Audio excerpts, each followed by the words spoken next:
Soberano Dios, te damos muchas gracias en este nuevo día, mi Dios, por que nos permites amanecer con este soplo de vida que nos mantienes tú mismo, Señor. Gracias por la salud que disfrutamos y también por el sentir, Señor, el anhelo de conocer tu palabra, de vivir también de acuerdo a ella, Señor. Danos entendimiento y sabiduría, que podamos aplicar tu palabra apropiadamente a nuestra vida, a nuestra situación particular y personal cada uno de nosotros, Señor. Ayúdanos a comprender lo que leamos, Señor. Tu Espíritu nos alumbra el entendimiento, Señor Jesucristo. Como hiciste con los discípulos, les abriste el entendimiento para que comprendieran las Escrituras. Así también deseamos nosotros, Señor, ábrenos el entendimiento y que comprendamos claramente lo que leemos. Te lo rogamos, Señor, en el nombre poderoso de Jesús. Amén. Amén. Estamos leyendo entonces el capítulo 42 del profeta Ezequiel. Luego el hombre me llevó fuera del atrio del templo por la puerta norte. Entramos al atrio exterior y llegamos a un conjunto de habitaciones edificadas contra el muro norte del atrio interior. Esta estructura tenía 53 metros de largo y 27 metros con 50 centímetros de ancho. La entrada abría hacia el norte. Un grupo de habitaciones daba al espacio del atrio interior, que tenía 10 metros con 60 centímetros de ancho. Otro grupo de habitaciones daba al empedrado del atrio exterior. Ambos grupos tenían 3 pisos de alto y estaban construidos uno frente al otro. Entre los dos grupos de habitaciones se extendía un pasillo de 5 metros con 30 centímetros de ancho, que recorría los 53 metros de largo del complejo, y todas las puertas daban al norte. Cuando uno de los pisos de arriba, cada uno de los pisos de arriba era más angosto que el de abajo, porque era necesario dejar espacio delante de ellos para los pasillos. Dado que eran 3 pisos y no tenían columnas de apoyo como las habitaciones de los atrios, cada piso de arriba comenzaba más atrás en relación con el piso de abajo. Había un muro exterior de 26 metros con 50 centímetros de largo que separaba las habitaciones del atrio exterior. Este muro agregaba la longitud al conjunto exterior de habitaciones, que medía solo 26 metros con 50 centímetros de largo, mientras que el conjunto interior, las habitaciones que daban al templo, tenían 53 metros de largo. Desde el atrio exterior había una entrada a estas habitaciones por el oriente. En el lado sur del templo había dos grupos de habitaciones. Entre el templo y el atrio exterior, inmediatamente al sur del atrio interior, esas habitaciones estaban dispuestas de la misma manera que las habitaciones del lado norte. Había un pasillo entre ambos grupos de habitaciones, igual que en el complejo de edificios del lado norte del templo. Este complejo de habitaciones medía lo mismo de largo y de ancho que el otro complejo y tenía las mismas entradas y puertas. Las dimensiones de uno y otro eran idénticas, de modo que había una entrada en el muro frente a las puertas del conjunto interior de habitaciones y otra entrada en el lado oriental al final del pasillo interior.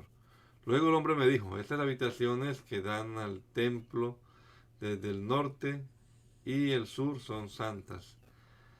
Aquí es donde los sacerdotes que ofrezcan sacrificio al Señor comerán las ofrendas más santas. Ahora bien, dado que estas habitaciones son santas, se usarán para guardar las ofrendas sagradas, las ofrendas de grano, las ofrendas por el pecado y las ofrendas por la culpa.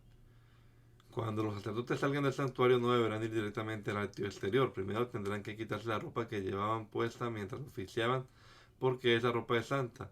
Deben ponerse otra ropa antes de entrar a los sectores del complejo abierto al público. Cuando el hombre terminó de medir la zona interior del templo, me llevó por la entrada oriental para medir todo el perímetro. Midió con su vara al lado oriental y resultó tener 265 metros de largo, y midió luego el lado norte y también tenía 265 metros. El lado sur también tenía 265 metros y lo mismo el lado occidental, 265 metros. Así que la zona medía 265 metros en cada lado y tenía un muro alrededor para separar lo santo de lo común. Después el hombre me llevó de regreso a la puerta oriental. De pronto, la gloria del Dios de Israel apareció desde el oriente. El sonido de su venida era como el rugir de aguas torrentosas y todo el paisaje resplandeció con su gloria. Esta visión fue igual a las otras que yo había tenido, primero junto al río Quebar y después cuando el Señor vino a destruir Jerusalén. Caí con el rostro en tierra y la gloria del Señor entró al templo por la puerta oriental. Luego el Espíritu me levantó y me llevó al atrio interior y la gloria del Señor llenó el templo. Entonces oí que alguien me hablaba desde el interior del templo, mientras el hombre que tomaba las medidas se ponía a mi lado. El Señor me dijo: Hijo de hombre, este es el lugar de mi trono y el lugar donde pondré mis pies y donde pondré los pies. Viviré aquí para siempre entre los israelitas. Ni ellos ni sus reyes volverán a profanar mi santo nombre, cometiendo adulterio al rendir culto a otros dioses y honrando las reliquias de sus reyes ya muertos. Colocaron los altares para sus ídolos junto a mi altar, con solo un muro de separación entre ellos y yo. Profanaron mi santo nombre con ese pecado tan detestable. Por eso los consumí en mi enojo. Que dejen ya de rendir culto a otros dioses y de honrar las reliquias de sus reyes, y yo viviré entre ellos para siempre. Hijo de hombre, describe al pueblo de Israel el templo que te he mostrado, para que ellos se avergüencen de todos sus pecados. Dejen que estudien el plano del templo y se avergonzarán de lo que hicieron. Descríbeles todas las especificaciones del templo, incluidas las entradas y las salidas, y todos los demás detalles. Háblales de los decretos y las leyes del templo. Escribe todas las especificaciones y los decretos mientras ellos observan, para que sin falta los recuerden y los sigan. Esta es la ley fundamental del templo: santidad absoluta. Toda la cumbre del monte donde está el templo es santa. Sí, esta es la ley fundamental del templo. Estas son las medidas del altar. Alrededor del altar hay una zanja de 53 centímetros de profundidad por 53 centímetros de ancho, con un borde de 23 centímetros de ancho. Esta es la altura del altar. Desde la zanja el altar se eleva 1 metro con 10 centímetros hasta una saliente inferior de 53 centímetros de ancho hasta una saliente inferior de 53 centímetros de ancho que rodea el altar. Desde la saliente inferior el altar se eleva 2 metros con 10 centímetros hasta la saliente superior, también de 53 centímetros de ancho. La parte superior del altar, la plataforma para el fuego, se eleva otros 2 metros con 10 centímetros y tiene un cuerno hacia arriba en cada una de las 4 esquinas. La parte superior del altar es cuadrada y mide 6 metros con 40 centímetros de lado. La saliente superior también forma un cuadrado de 7 metros con 40 centímetros de lado. Tiene una zanja de 53 centímetros, un reborde de 27 centímetros por alrededor y escalones para subir al altar por el lado oriental. Luego me dijo: Hijo de hombre, esto dice el Señor soberano: cuando se construya el altar, estas serán las ordenanzas para quemar las ofrendas y rociar la sangre. En En ese tiempo, a los sacerdotes levitas de la familia de Sadoc, quienes ministran delante de mí, se les dará un becerro para la ofrenda por el pecado, dice el Señor soberano. Tomarás parte de la sangre del animal y con ella untarás los 4 cuernos del altar, las 4 esquinas de la saliente superior y el reborde que rodea la saliente. Esto limpiará el altar y hará expiación por él. Luego tomarás el becerro para la ofrenda por el pecado y lo quemarás en el lugar indicado afuera de la zona del templo. El segundo día sacrificarás como ofrenda por el pecado un cabrito que no tenga ningún defecto físico. Después, nuevamente limpiarás el altar y harás expiación por él, tal como hiciste con el becerro. Cuando hayas terminado con la ceremonia de purificación, ofrecerás otro becerro que no tenga defectos y un carnero perfecto del rebaño.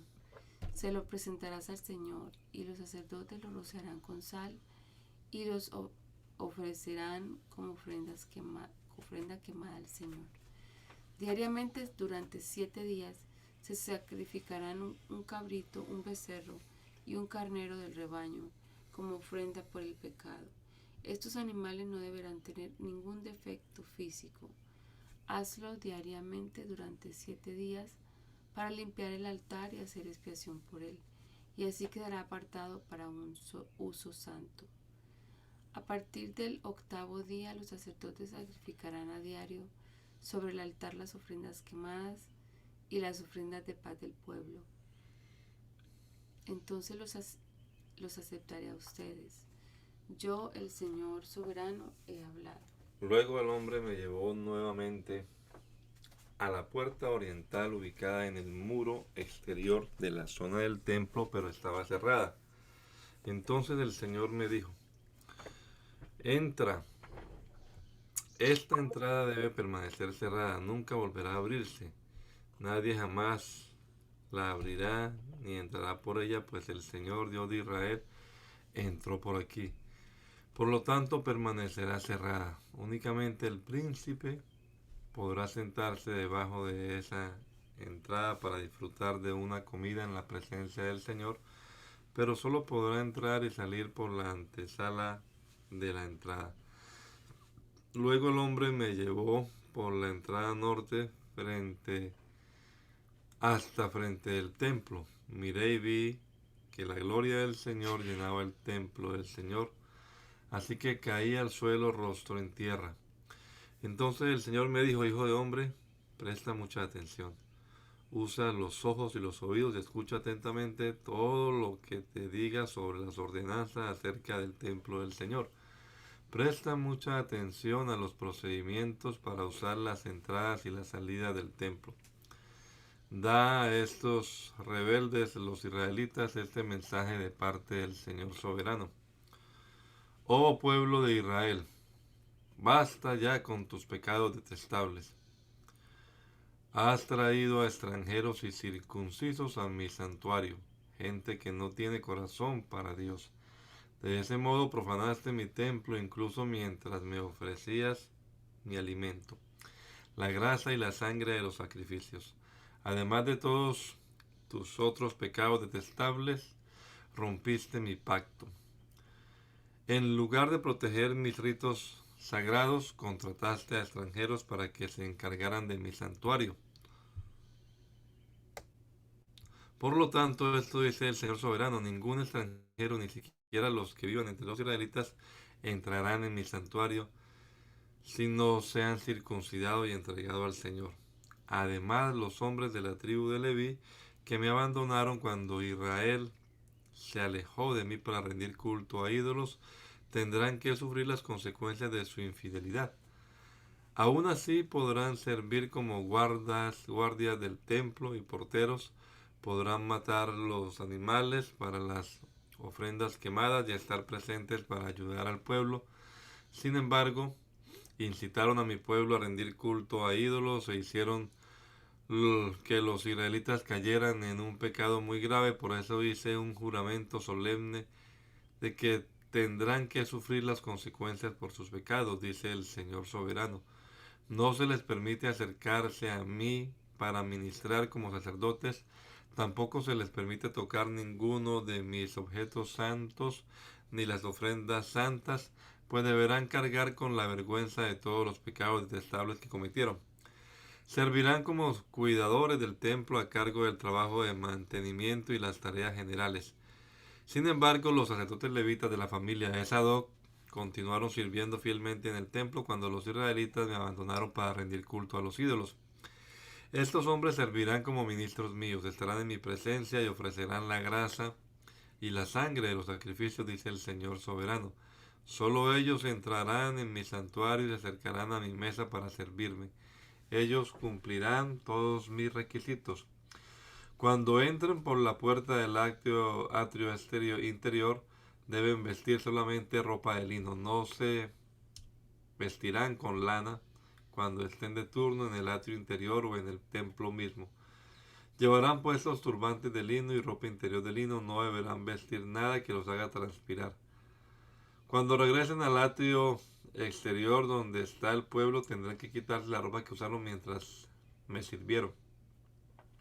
Dejarán esa ropa en las habitaciones sagradas y se cambiarán a fin de no poner a nadie en peligro al transmitirle santidad con esa ropa. No se raparán la cabeza ni se dejarán crecer demasiado el cabello, sino que deberán cortárselo con frecuencia. Los sacerdotes no beberán vino antes de entrar al atrio interior. Podrán casarse únicamente con una virgen de Israel o la viuda de un sacerdote. No podrán casarse con otras viudas ni con mujeres divorciadas. Enseñarán a mi pueblo la diferencia entre lo santo y lo común, entre lo ceremonialmente puro y lo impuro. Servirán de jueces para resolver cualquier desacuerdo que surja en mi pueblo, y sus decisiones tendrán que basarse en mis ordenanzas. Y los sacerdotes mismos deberán obedecer mis instrucciones y decretos en todos los festivales sagrados y ocuparse de que los días de descanso sean apartados como días santos. Un sacerdote no deberá contaminarse al estar en presencia de un cadáver, a menos que se trate de su padre, su madre, uno de sus hijos o de sus hermanos o hermanas solteras. En tales casos les está permitido. Aún así podrán volver a desempeñar sus tareas en el templo solo después de purificarse ceremonialmente y luego esperar 7 días. El primer día que vuelva a su trabajo y entre al atrio interior y al santuario, deberá presentar una ofrenda por su propio pecado, dice el Señor soberano. Los sacerdotes no tendrán ninguna parte ni porción de la tierra, porque solo yo seré su posesión preciada. Su alimento provendrá de las ofrendas y los sacrificios que el pueblo lleve al templo, las ofrendas de grano, las ofrendas por el pecado y las ofrendas por la culpa. Todo lo que alguien aparte para el Señor pertenecerá a los sacerdotes. Los primeros frutos maduros y todas las ofrendas presentadas al Señor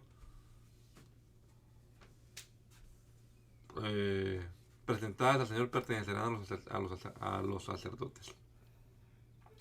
También se entregarán a los sacerdotes las primeras muestras de cada cosecha de grano y lo primero de la harina, para que el Señor bendiga los hogares de ustedes. Los sacerdotes tendrán prohibido comer carne de cualquier ave o animal que muera de muerte natural o por haber sido atacado por otro animal. Cuando se repartan la tierra entre las tribus de Israel, deberán apartar una sección para el Señor, la cual será su porción santa. Esa porción tendrá 13 kilómetros con 300 metros de largo por 10 kilómetros con 600 metros de ancho. Toda el área será santa. Una parte de esa tierra, un cuadrado de 265 metros de lado, se apartará para el templo. A su alrededor se dejará libre una franja adicional de tierra de 26 metros y medio de ancho. Dentro del terreno sagrado más extenso, midan una parcela de tierra de 13 kilómetros con 300 metros de largo y 5 kilómetros con 300 metros de ancho. Allí se ubicará el santuario del lugar santísimo. Esta área será santa. A apartada para los sacerdotes que ofician ante el Señor en el santuario. Allí estarán sus casas y allí también se pondrá mi templo.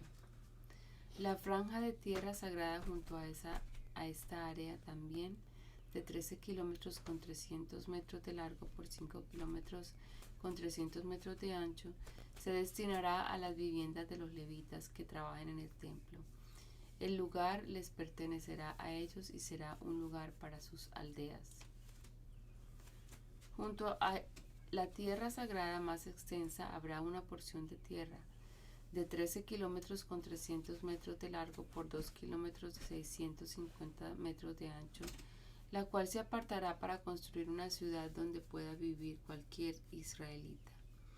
Apartarán también 2 porciones de la tierra especiales para el príncipe.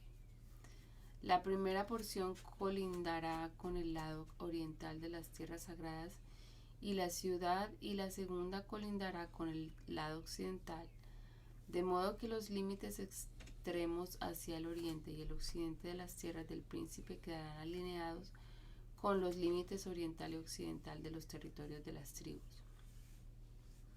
Estas 2 porciones de tierra se le asignarán al príncipe. Entonces mis príncipes dejarán de oprimir a mi pueblo y de robarle. Repartirán el resto de la tierra al pueblo, asignando una porción a cada tribu. Esto dice el Señor soberano: basta ya, príncipes de Israel, abandonen la violencia y la opresión, y hagan lo que es justo y correcto. Dejen de estafar a mi pueblo y de robarle su tierra. No los desalojen de sus casas, dice el Señor soberano. Utilicen solamente pesas y balanzas legítimas y medidas exactas, tanto para sólidos como para líquidos. El homer será la unidad estándar para medir volúmenes. Tanto el efa como el bato equivaldrán a 1/10 de homer, la unidad estándar para medir pesos para el ciclo de plata. Un ciclo equivaldrá a 20 geras y 70 ciclos equivaldrán a una mina. Tendrán que pagarle al príncipe el siguiente impuesto: una canasta de trigo o cebada por cada 60 que cosechen, el 1% de su aceite de oliva y una oveja o cabra por cada 200 que haya en los rebaños de Israel. Estas serán las ofrendas de grano, ofrendas quemadas y ofrendas de paz que harán expiación por quienes las presenten, dice el Señor soberano. Todo el pueblo de Israel debe contribuir y llevar esas ofrendas al príncipe. Al príncipe le corresponderá proveer las ofrendas que se entregan en los festivales religiosos, las celebraciones de luna nueva, los días de descanso y todas las demás ocasiones similares. Él también proveerá las ofrendas por el pecado, las ofrendas quemadas, las ofrendas de grano, las ofrendas líquidas y las ofrendas de paz, para purificar a los israelitas y así serlos justos ante el Señor. Esto dice el Señor soberano: a comienzos de la primavera, el primer día de cada año nuevo, sacrifica un becerro sin defecto para purificar el templo. El sacerdote tomará la sangre de ese sacrificio por el pecado y la pondrá sobre los marcos de la puerta del templo, sobre las 4 esquinas de la saliente superior del altar y sobre los postes de la puerta de entrada al atrio interior. Haz lo mismo el 7º día del año nuevo por cualquiera que haya pecado por error o por ignorancia. De ese modo purificarás el templo. El día 14 del primer mes deberán celebrar la Pascua, un festival que durará 7 días. El pan que coman durante ese tiempo será preparado sin levadura. El día de la Pascua, el príncipe proveerá un becerro como sacrificio por su propio pecado y el pecado del pueblo de Israel. Cada uno de los 7 días del festival, el príncipe preparará una ofrenda quemada para el Señor, la cual consistirá en 7 becerros y 7 carneros sin defecto. También se entregará un cabrito cada día como ofrenda por el pecado. El príncipe proveerá una canasta de harina como ofrenda de grano y unos 4 litros de aceite de oliva con cada becerro y cada carnero. Durante los 7 días del Festival de las Enramadas, que cada año ocurre a principios del otoño, el príncipe proveerá esos mismos sacrificios para la ofrenda por el pecado, la ofrenda quemada y la ofrenda del grano, junto con la cantidad de aceite de oliva requerida.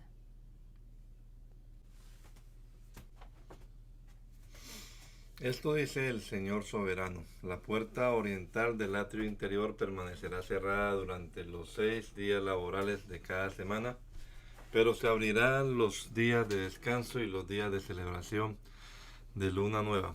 El príncipe entrará a la antesala de la entrada desde afuera, luego se quedará de pie junto al poste de la puerta de la entrada mientras el sacerdote ofrece su ofrenda quemada y su ofrenda de paz. Se inclinará en adoración dentro del pasillo de la entrada y luego regresará por donde entró. La puerta no se cerrará hasta el anochecer. La gente común se inclinará y adorará al Señor delante de esta entrada los días de descanso y los días de celebración de luna nueva.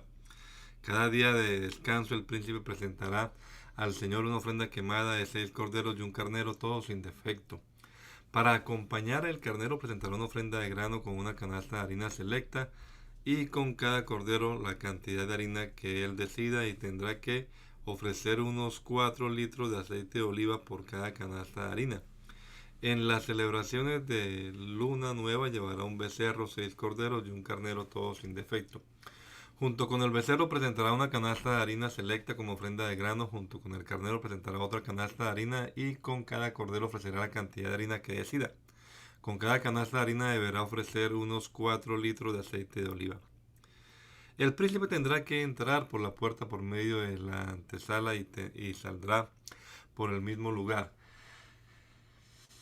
En cambio, durante los festivales religiosos, cuando algunos del pueblo entren por la puerta norte para adorar al Señor, tendrá que salir por la puerta sur.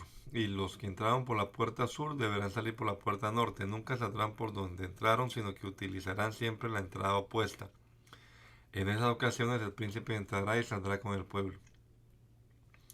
Entonces, en las fiestas especiales y los festivales sagrados, la ofrenda de grano consistirá de una canasta de harina selecta con cada becerro, otra canasta de harina con cada carnero y la cantidad de harina que el príncipe desea presentar con cada cordero. Con cada canasta de harina habrá que entregar unos 4 litros de aceite de oliva. Cuando el príncipe presente al Señor una ofrenda quemada o una ofrenda de paz voluntaria, se le abrirá la puerta oriental al atrio interior y ofrecerá sus sacrificios como lo hace los días de descanso. Luego saldrá y cerrará la puerta detrás de él. Cada mañana sacrificarás como ofrenda quemada al Señor un cordero de 1 año sin defecto. Junto con el cordero se presentará también al Señor una ofrenda de grano que consistirá en unos 3 kilos de harina selecta con casi 1,5 litros de aceite de oliva para humedecer la harina selecta. Esta será una ley perpetua para ti. El cordero, la ofrenda de grano y el aceite de oliva se entregarán como sacrificio diario cada mañana sin excepción. Esto dice el Señor soberano: si el príncipe le regala un terreno a uno de sus hijos como herencia, le pertenecerá al hijo y a su descendencia para siempre. Sin embargo, si el príncipe de su herencia le obsequia un terreno a uno de sus siervos, el siervo solo podrá conservarlo hasta el día de jubileo, que se celebra cada 50 años. Llegado ese tiempo, se devolverá el terreno al príncipe. En cambio, los regalos que el príncipe dé a sus hijos serán permanentes. Además, el príncipe nunca podrá quitarle a nadie su tierra por la fuerza. Si le regala propiedades a sus hijos, tendrán que ser de su propia tierra, porque no deseo que ninguno de mi pueblo sea desalojado injustamente de su propiedad. En mi visión, el hombre me llevó por la entrada que había junto a la puerta y me condujo a las habitaciones sagradas que daban al norte y estaban asignadas a los sacerdotes. Me mostró un lugar en el extremo occidental de esas habitaciones y me explicó: aquí es donde los sacerdotes cocinarán la carne de las ofrendas por la culpa y de las ofrendas por el pecado, y donde también hornearán el pan hecho con la harina de las ofrendas de grano. Usarán este lugar a fin de no llevar los sacrificios por el atrio exterior y poner al pueblo en peligro al transmitirle la santidad. Luego me llevó nuevamente al atrio exterior y me condujo a cada una de las 4 esquinas. En cada esquina había un recinto. Cada recinto medía 21 metros con 20 centímetros de largo por 15 metros con 90 centímetros de ancho, y estaba rodeado por muros. En el lado interior de esos muros, por todo alrededor, había una saliente de piedra con chimeneas debajo de toda la saliente. El hombre me dijo: estas son las cocinas que usarán los ayudantes del templo para hervir los sacrificios ofrecidos por el pueblo. En mi visión el hombre me llevó nuevamente a la entrada del templo. Allí vi una corriente de agua que fluía hacia el oriente por debajo de la puerta del templo y pasaba por la derecha de la parte sur del altar. El hombre me llevó hacia afuera del muro por la puerta norte y me condujo hasta la entrada oriental. Allí pude ver que el agua fluía por el lado sur de la entrada oriental. Me llevó a lo largo de la corriente de agua y mientras avanzábamos, él iba midiendo. Cuando llegamos a 530 metros, me llevó a través de la corriente. El agua me llegaba a los tobillos. Midió otros 530 metros y una vez más me llevó a través de la corriente. Esta vez el agua me llegaba hasta las rodillas. Después de otros 530 metros, el agua me alcanzaba la cintura. Luego midió otros 530 metros y el río ya era demasiado profundo para cruzarlo caminando. Había buena profundidad para nadar, pero demasiada para atravesarlo a pie. Me preguntó: hijo de hombre, ¿has estado observando? Después me llevó de regreso por la orilla del río. Al volver me sorprendió ver muchos árboles que crecían a ambos lados del río. Entonces me dijo: este río fluye hacia el oriente, atraviesa el desierto y desemboca en el valle del Mar Muerto. Esta corriente hará que las aguas saladas del Mar Muerto se vuelvan puras y dulces. Vivirán cantidad de criaturas vivientes por donde llegue el agua de este río. Abundarán los peces en el Mar Muerto, pues sus aguas se volverán dulces. Florecerá la vida a donde llegue esta agua. Habrá pescadores a lo largo de las costas del Mar Muerto, desde En-Gadi hasta En-Eglaim. Toda la costa estará cubierta de redes secándose al sol. El Mar Muerto se llenará de toda clase de peces, igual que el Mediterráneo. Pero los pantanos y las ciénagas no se purificarán, quedarán salados. A ambas orillas del río crecerá toda clase de árboles frutales. Sus hojas nunca se marchitarán ni caerán, y sus ramas siempre tendrán fruto. Cada mes dará una nueva cosecha, pues se riegan con el agua del río que fluye del templo. Los frutos servirán para comer y las hojas se usarán para sanar. Esto dice el Señor soberano: la tierra para las 12 tribus de Israel se dividirá de la siguiente manera. Los descendientes de José recibirán 2 porciones de tierra. Las demás tribus recibirán partes iguales. Yo juré solemnemente que daría esta tierra a los antepasados de ustedes y ahora pasará a sus manos como posesión. Estos son los límites de la tierra. El límite norte irá desde el mar Mediterráneo hacia Etlón, luego seguirá por Lebo Hamad hasta Sedad, y de allí se extenderá a Berota y Sibraim, que están en la frontera entre Damasco y Hamat, y finalmente hacia Asar Aticón, en la frontera con Aurán.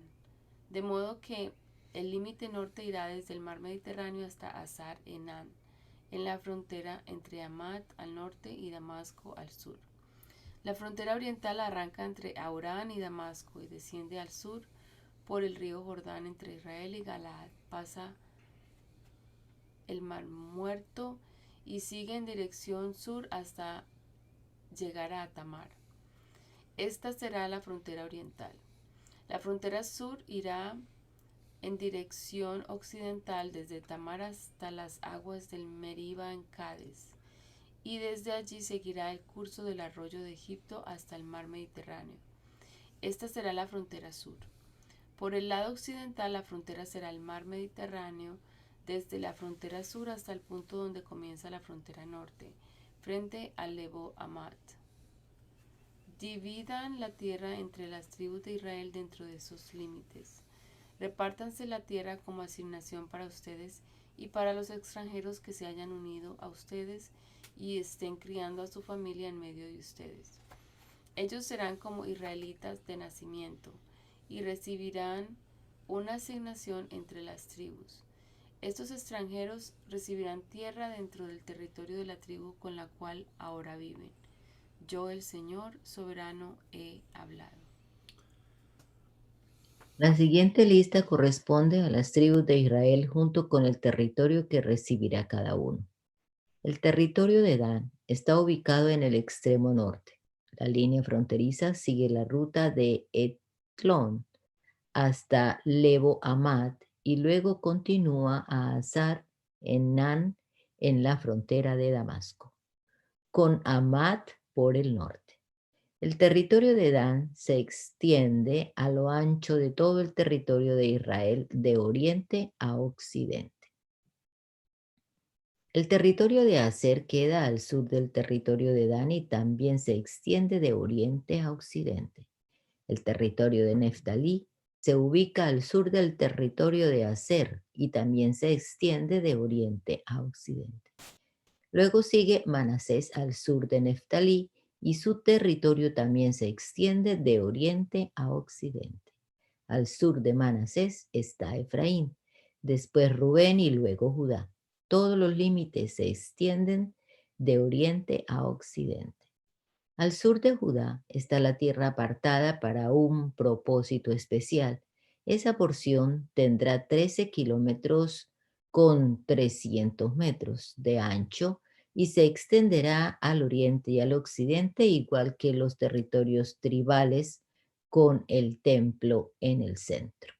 La tierra apartada para el templo del Señor tendrá 13 kilómetros con 300 metros de largo por 10 kilómetros con 600 metros de ancho.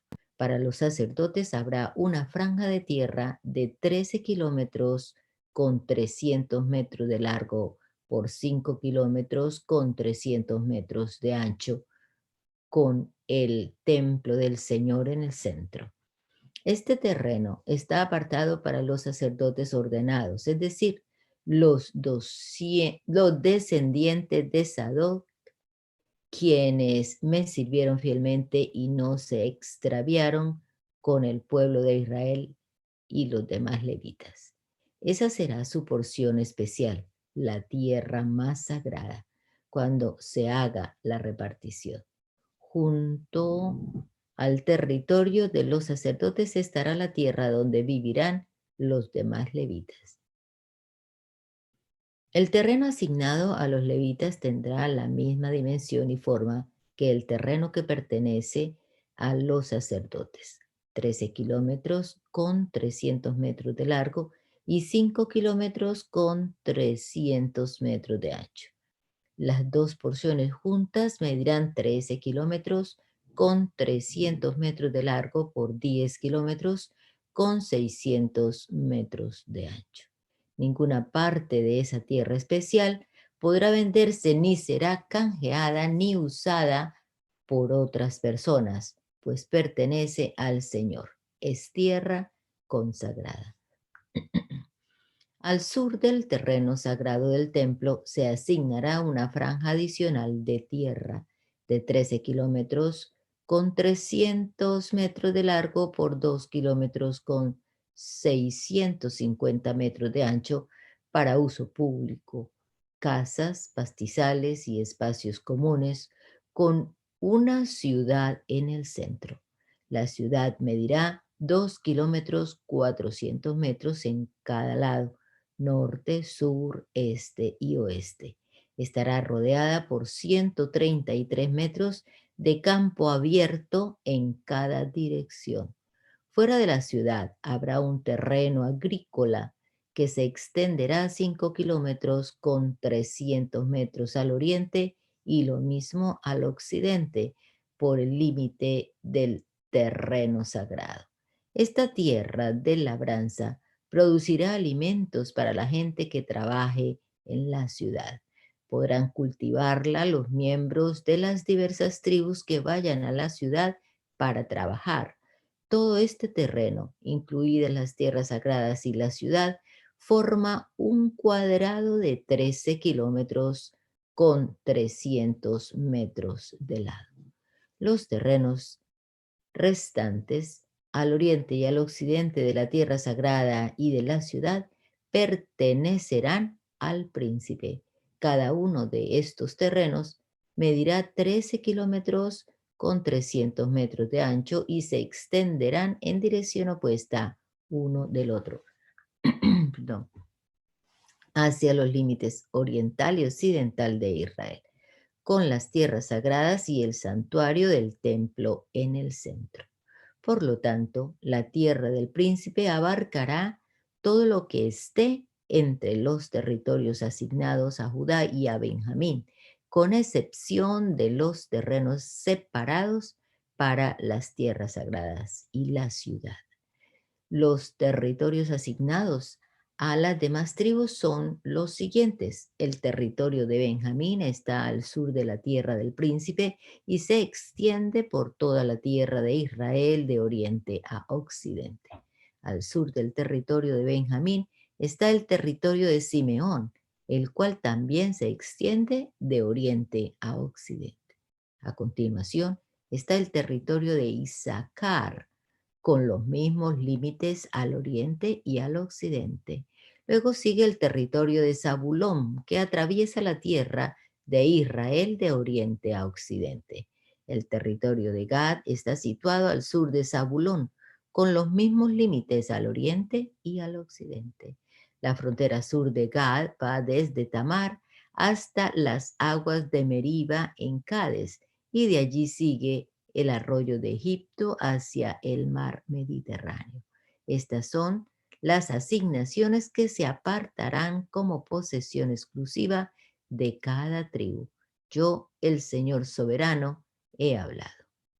Estas serán las salidas de la ciudad. En la muralla norte, cuya extensión es de 2 kilómetros con 400 metros de largo, habrá 3 puertas y cada una llevará el nombre de una tribu de Israel. La primera llevará el nombre de Rubén, la segunda de Judá y la tercera de Leví. En la muralla oriental, que también mide 2 kilómetros con 400 metros de largo, las puertas llevarán el nombre de José, de Benjamín y de Dan. En la muralla sur, también de 2 kilómetros con 400 metros de largo, las puertas llevarán el nombre de Simeón, de Isaacar y de Zabulón. Y en la muralla occidental, también de la misma longitud, las puertas llevarán el nombre de Gad, de Aser y de Neftalí.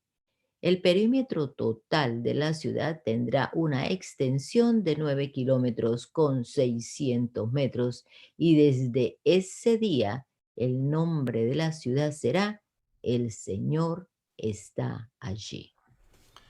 Daniel, capítulo 1. Durante el tercer año del reinado de Joacín, rey de Judá, llegó a Jerusalén el rey Nabucodonosor de Babilonia y la sitió. El Señor le dio la victoria sobre el rey Joacín de Judá y le permitió llevarse algunos de los objetos sagrados del templo de Dios. Así que Nabucodonosor se los llevó a Babilonia y los puso en la casa del tesoro del templo de su Dios. Luego el rey ordenó a Aspenaz, jefe del Estado Mayor, que trajera al palacio a algunos de los jóvenes de la familia real de Judá y de otras familias nobles que habían sido llevados a Babilonia como cautivos. Selecciona solo a jóvenes sanos, fuertes y bien parecidos, le dijo. Asegúrate de que sean instruidos en todas las ramas del saber, que estén dotados de conocimiento y de buen juicio, y que sean aptos para servir en el palacio real. Enseña a estos jóvenes el idioma y la literatura de Babilonia. El rey les asignó una ración diaria de la comida y del vino que provenían de su propia cocina. Debían recibir entrenamiento por 3 años y después entrarían al servicio real. Daniel, Ananías, Misael y Azarías fueron 4 de los jóvenes seleccionados, todos de la tribu de Judá. El jefe del Estado Mayor les dio nuevos nombres babilónicos. A Daniel lo llamó Belsasar, a Ananías lo llamó Sadrach, a Misael lo llamó Mesac y a Azarías lo llamó Abednego. Sin embargo, Daniel estaba decidido a no contaminarse con la comida y el vino dados por el rey. Le pidió permiso al jefe del Estado Mayor para no comer esos alimentos inaceptables. Ahora bien, Dios había hecho que el jefe del Estado Mayor le tuviera respeto y afecto a Daniel, pero le respondió: tengo miedo de mi señor el rey, quien ordenó que ustedes comieran estos alimentos y bebieran este vino. Si se vuelven pálidos y delgados en comparación con otros jóvenes de su edad, temo que el rey mandará decapitarme. Entonces Daniel habló con el asistente que había sido designado por el jefe del Estado Mayor para cuidar a Daniel, a Ananías, Misael y Azarías, y le dijo: por favor, pruébanos durante 10 días con una dieta de vegetales y agua. Al cumplirse los 10 días, compara nuestro aspecto con el de otros jóvenes que comen de la comida del rey. Luego decide de acuerdo con lo que veas. El asistente aceptó la sugerencia de Daniel y los puso a prueba por 10 días. Al cumplirse los 10 días, Daniel y sus 3 amigos se veían más saludables y mejor nutridos que los jóvenes alimentados con la comida asignada por el rey. Así que desde entonces el asistente les dio de comer solo vegetales en lugar de los alimentos y el vino que servían a los demás. A estos 4 jóvenes Dios les dio aptitud excepcional para comprender todos los aspectos de la literatura y la sabiduría, y a Daniel Dios le dio la capacidad especial de interpretar el significado de visiones y sueños. Cuando se cumplió el periodo de instrucción ordenado por el rey, el jefe del Estado Mayor llevó a todos los jóvenes ante el rey Nabucodonosor. El rey habló con ellos y ninguno le causó mejor impresión que Daniel, Ananías, Misael y Azarías, de modo que entraron al servicio real. Cada vez que el rey los consultaba sobre cualquier asunto que exigiera sabiduría y juicio equilibrado, los encontraba 10 veces más capaces que todos los magos y brujos de su reino. Daniel permaneció en el servicio real hasta el primer año del rey Ciro. Una noche durante el segundo año de su reinado, Nabucodonosor tuvo unos sueños tan desconcertantes que no pudo dormir. Mandó llamar a sus magos, brujos, hechiceros y astrólogos y les exigió que le dijeran lo que había soñado. Cuando se presentaron ante el rey, les dijo: he tenido un sueño que me desconcierta mucho y necesito saber lo que significa. Entonces los astrólogos respondieron al rey en arameo: que viva el rey, cuéntenos el sueño y nosotros le diremos lo que significa. Pero el rey respondió a los astrólogos: les digo esto en serio. Si no me dicen lo que soñé y lo que significa, los haré despedazar y convertiré sus casas en un montón de escombros. Pero si me dicen lo que soñé y lo que significa, les daré muchos honores y regalos maravillosos. Solo díganme lo que soñé y lo que significa. Ellos volvieron a decirle: por favor, su majestad, cuéntenos el sueño y nosotros le diremos lo que significa. El rey respondió: ya sé lo que se proponen. Están tratando de ganar tiempo porque saben que hablo en serio cuando digo: si no me cuentan el sueño, están condenados. Así que han conspirado para mentirme, con la esperanza de que yo cambie de idea. Pero cuéntenme el sueño y entonces sabré que pueden explicarme el significado. Los astrólogos respondieron al rey: no hay nadie en la tierra que pueda decirle al rey lo que soñó. Y ningún rey, por grande y poderoso que sea, jamás pidió tal cosa a sus magos. brujos o astrólogos. Es imposible cumplir con lo que el rey exige. Nadie, excepto los dioses, pueden contar al rey su sueño, pero los dioses no habitan entre los hombres. Cuando el rey oyó esto, se enfureció y mandó a ejecutar a todos los sabios de Babilonia. Entonces, debido al decreto del rey, enviaron hombres para que encontraran y mataran a Daniel y a sus amigos. Cuando Arioc, comandante de la Guardia Real, llegó a matarlos, Daniel manejó la situación con sabiduría y discreción. Le preguntó a Arioc por qué emitió el rey un decreto tan severo. Entonces Arioc le contó todo lo que había sucedido. Daniel fue a ver al rey inmediatamente y le pidió más tiempo para comunicarle el significado del sueño. Entonces Daniel regresó a casa y contó a sus amigos Ananías, Misael y Azarías lo que había ocurrido. Les rogó que pidieran al Dios del cielo que tuviera misericordia y les revelara el secreto, para que no fueran ejecutados junto con los demás sabios de Babilonia. Esa noche el misterio le fue revelado a Daniel en una visión. Entonces alabó al Dios del cielo y dijo: Alabado sea el nombre de Dios por siempre y para siempre, porque a Él pertenece toda la sabiduría y todo el poder. Él controla el curso de los sucesos del mundo. Él quita reyes y pone otros reyes. Él da sabiduría a los sabios y conocimiento a los estudiosos. Él revela cosas profundas y misteriosas y conoce lo que se oculta en la oscuridad, aunque Él está rodeado de luz. Te agradezco y te alabo, Dios de mis antepasados, porque me has dado sabiduría y fortaleza. Me revelaste lo que te pedimos y nos diste a conocer lo que el rey exigía. Entonces Daniel fue a ver a Arioc, a quien el rey había ordenado ejecutar a los sabios de Babilonia. Daniel le dijo: No mates a los sabios, llévame ante el rey y le explicaré el significado de su sueño. Enseguida Arioc llevó a Daniel ante el rey y anunció: Entre los cautivos de Judá encontré a uno que le dirá al rey el significado de su sueño. Entonces el rey le preguntó a Daniel, también llamado Belsasar: ¿Es cierto? ¿Puedes decirme lo que soñé y lo que mi sueño significa? Daniel contestó: No hay sabios, brujos, magos ni adivinos que puedan dar a conocer el secreto del rey, pero hay un Dios en el cielo, quien revela secretos y le ha dado a conocer al rey Nabucodonosor lo que ocurrirá en el futuro. Ahora le diré lo que soñó y las visiones que vio mientras estaba acostado en su cama. Mientras su majestad dormía, soñó sobre sucesos futuros. Aquel que da a conocer los secretos le ha mostrado a usted lo que ocurrirá. Y no es porque yo sea más sabio que los demás que conozco el secreto de su sueño, sino porque Dios quiere que su majestad entienda lo que estaba en su corazón cuando soñó. En su visión, su majestad vio frente a sí una enorme estatua resplandeciente de un hombre. Daba terror verla. La cabeza de la estatua era de oro fino, el pecho y los brazos eran de plata, el vientre y los muslos de bronce, las piernas eran de hierro y los pies eran una mezcla de hierro y barro cocido. Mientras usted observaba, una roca de una montaña fue cortada, pero no por manos humanas. La roca golpeó los pies de hierro y barro y los hizo pedazos. La estatua quedó reducida a pequeños trozos de hierro, barro, bronce, plata y oro.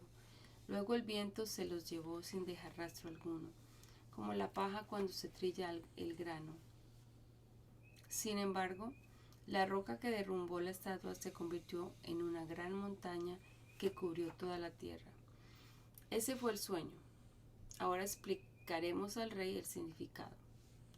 Su majestad, usted es supremo entre los reyes. El Dios del cielo le ha dado soberanía, poder, fuerza y honra. Dios lo ha puesto como gobernante sobre todo el mundo habitado y le ha dado dominio aún sobre las aves y los animales salvajes. Usted es la cabeza de oro.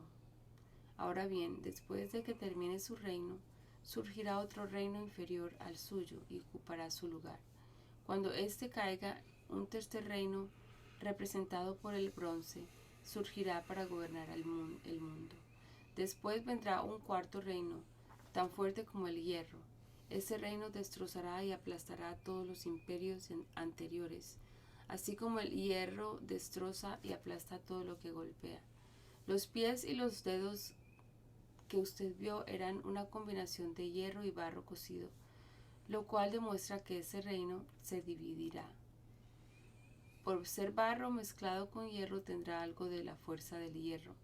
No obstante, si bien algunas de sus partes serán tan fuertes como el hierro, otras serán tan débiles como el barro.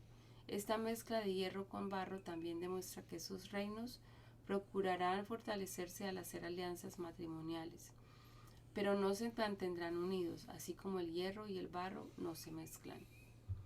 Durante los gobiernos de esos reyes, el Dios del cielo establecerá un reino que jamás será destruido o conquistado. Aplastará por completo a esos reinos y permanecerá para siempre.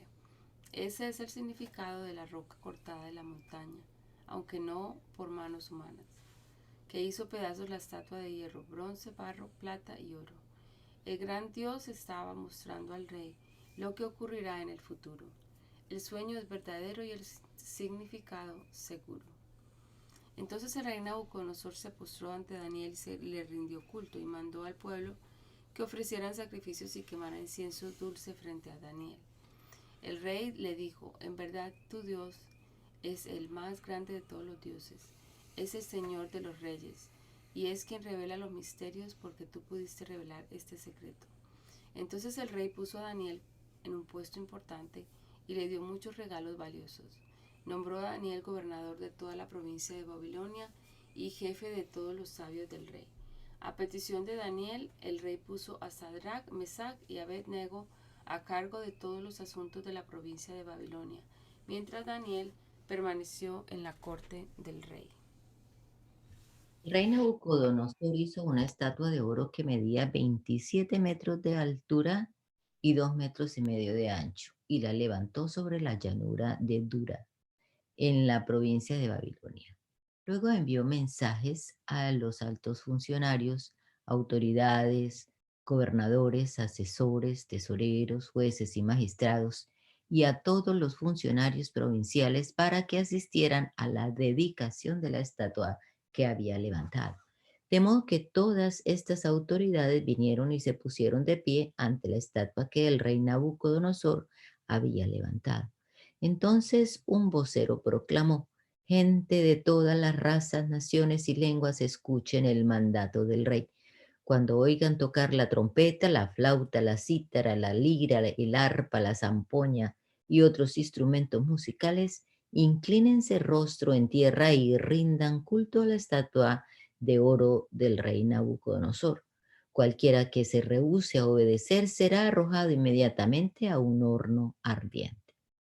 Así que al sonido de los instrumentos musicales, toda la gente de cualquier raza, nación o lengua se inclinó rostro en tierra y rindió culto a la estatua de oro que había levantado el rey Nabucodonosor. Sin embargo, algunos de los astrólogos se presentaron ante el rey y denunciaron a los judíos. Dijeron al rey Nabucodonosor: que viva el rey.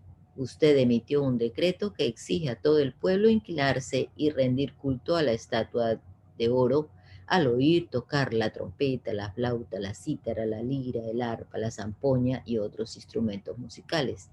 Ese decreto también establece que quienes se rehúsen a obedecer serán arrojados dentro de un horno ardiente. Pues hay algunos judíos, Sadrach, Mesach y Abed-nego, a los que usted puso a cargo de la provincia de Babilonia, que no le prestan atención, su majestad. Se niegan a servir a los dioses de su majestad y no rinden culto a la estatua de oro que usted ha levantado.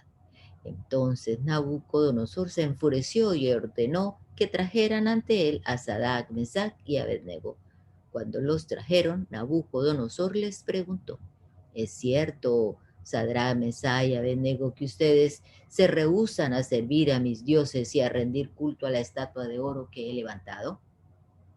Les daré una oportunidad más para inclinarse y rendir culto a la estatua que he hecho cuando oigan el sonido de los instrumentos musicales.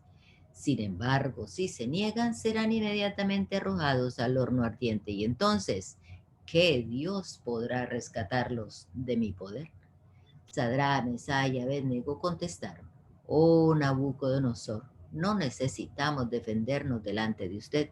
Si nos arrojan al horno ardiendo, el Dios a quien servimos es capaz de salvarnos. Él nos rescatará de su poder, su majestad.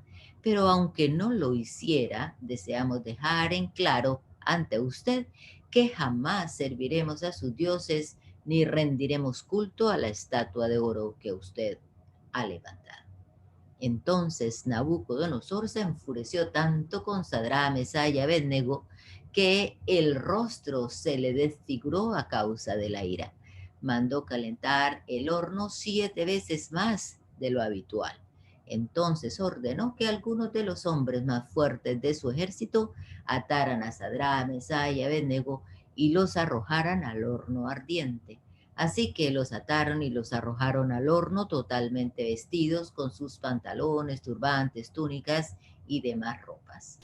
Ya que el rey en su enojo había exigido que el horno estuviera bien caliente, las llamas mataron a los soldados mientras arrojaban dentro a los 3 hombres. De esa forma, Sadrach, Mesach y Abednego, firmemente atados, cayeron a las rugientes llamas. De pronto, Nabucodonosor, lleno de asombro, se puso de pie de un salto y exclamó a sus asesores: ¿No eran 3 los hombres que atamos y arrojamos dentro del horno? Sí, su majestad, así es, le contestaron. Miren, gritó Nabucodonosor, yo veo a 4 hombres desatados que caminan en medio del fuego sin sufrir daño, y el 4.º hombre se parece a un dios. Entonces Nabucodonosor se acercó tanto como pudo a la puerta del horno en llamas y gritó: Sadrach, Mesach y Abednego, siervos del Dios Altísimo, salgan y vengan aquí. Así que Sadrach, Mesach y Abednego salieron del fuego. Entonces los altos funcionarios, autoridades, gobernadores y asesores los rodearon y vieron que el fuego no los había tocado. No se les había chamuscado ni un cabello, ni se les había estropeado la ropa, ni siquiera olían aún. Entonces Nabucodonosor dijo: Alabado sea el Dios de Sadrach, Mesach y Abednego. Envió a su ángel para rescatar a sus siervos que confiaron en él. Desafiaron el mandato del rey y estuvieron dispuestos a morir en lugar de servir o rendir culto a otro Dios que no fuera su propio Dios. Por lo tanto, yo decreto: si alguien, cualquiera sea su raza o lengua, habla en contra del Dios de Sadrach, Mesach y Abednego, será despedazado y su casa será reducida a un montón de escombros. No hay otro Dios que pueda rescatar de esta manera. Luego el rey ascendió a Sadrach, Mesach y Abednego a puestos aún más altos en la provincia de Babilonia. Te damos gracias, Señor Jesucristo, por esta oportunidad que nos has dado en esta mañana de una vez más comenzar nuestro día leyendo tu palabra, Señor. Esperamos que obres a través de ella en nuestro ser interior, Señor, con tu Santo Espíritu, y nos ayudes, Señor Jesucristo, a permanecer en estos principios que podemos extraer de estos textos que hemos leído, Señor.